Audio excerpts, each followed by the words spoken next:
I recently read the book Peak: How to Master Almost Anything by authors Anders Ericsson and Robert Poole. I picked up this book knowing that Anders Ericsson was the fellow who came up with the 10,000 hours to mastery rule. But it turns out the 10,000 hour rule isn't a rule at all. In fact, simply doing something for hours and hours is no guarantee that you'll improve.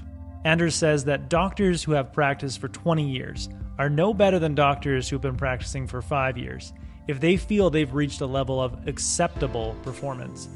In fact, Anders says, those who believe that their skills are good enough and choose to go on autopilot are actually worse in the absence of deliberate practice. Now, why is that? Well, deliberate practice is necessary to push yourself out of your comfort zone and force yourself to come up with what he calls mental representations. Anders says, what sets expert performers apart from everyone else is the quality and the quantity of their mental representations. Through years of practice, they develop highly complex and sophisticated representations of the various situations they are likely to encounter in their fields. For example, look at grandmaster chess players. They are all able to play entire games of chess blindfolded. In fact, the world champion between 1927 and 1935 could play 32 games of chess simultaneously while blindfolded. To do so, he had to hold the entire chessboard in his memory and move pieces around in his mind, trying various lines of play. Rock climbers are able to visualize and experience each movement that they're about to make before they attempt to climb up a rock face. Golfers are able to condense an entire string of complex movements that make up the golf swing and replicate and represent that swing with a single thought or feeling. Masters have achieved mastery because they've come up with effective mental representations that allow them to recreate entire experiences in their mind, accurately predict long sequences of events in their domain, and condense large amounts of information into seemingly simple mental representations. These mental representations take on the form of words, images, and feelings. Anders Ericsson says that, more than anything else, mental representations explain the difference in performance between novices and experts. So what exactly is this deliberate practice Anders talks of, and how does it force us to come up with these sophisticated mental representations of our craft? The best place to look is at a study that Anders did early in his 30-year career studying expert performers. Anders recruited an undergraduate student from Carnegie Mellon University named Steve Falloon to come in to his office multiple times a week for 1 hour at a time to listen to a string of random digits and repeat them back to him using only his working memory, his short-term memory.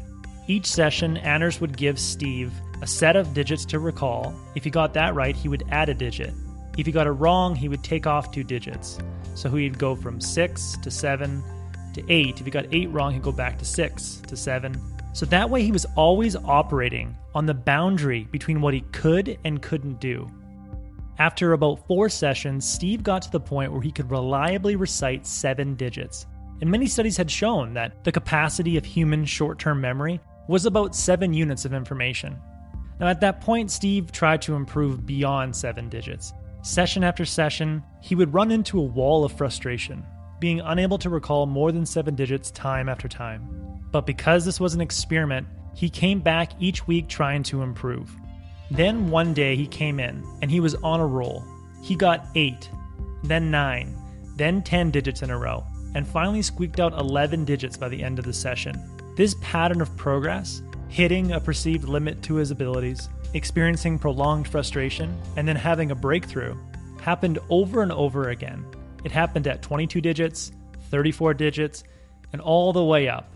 After 200 sessions, Steve could recall 82 digits. 82. That's 75 more than what was considered possible at the time.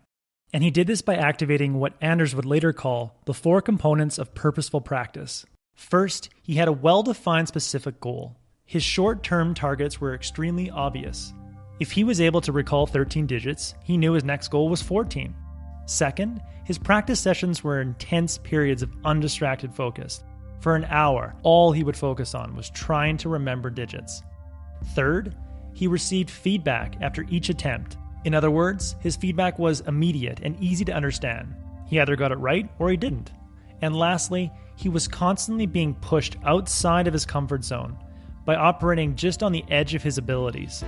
and he frequently made mistakes. He would move up one, move up another, but then go back two if he failed. The structured approach of purposeful practice forced Steve's mind to come up with creative mental representations. The intense focus and the repeated discomfort basically conditioned his mind to believe that he didn't come up with a creative insight, he would continue to suffer. And since the mind is very resourceful, it was only a matter of time before he would have a creative breakthrough. He creatively came up with a way of seeing the numbers attached to branches of a tree. This was a mental representation to condense and simplify incoming information. He had to be frustrated enough to come up with a creative solution to get past his barriers. At 7 digits, he discovered a way to see 4 digits as a single unit. At 22 digits, he was able to mentally group 6 digits as a single unit. In other words, his limits were a technique issue, not an effort issue. After the experiment with Steve, Anders started another experiment with a guy named Dario, Steve's friend. This time, Anders had Steve teach Dario his method for encoding digits. With this head start, Dario was able to improve much quicker than Steve had. He got to 20 digits in only a few sessions, all because he was able to adopt Steve's mental representations. But beyond that point, Dario didn't find Steve's techniques that effective, so he had to come up with some of his own. But with that head start and with that framework to work on, Dario was able to recall 100 digits in his short-term memory. Anders Ericsson has found this to be the formula for deliberate practice: purposeful practice methods plus expert coaching.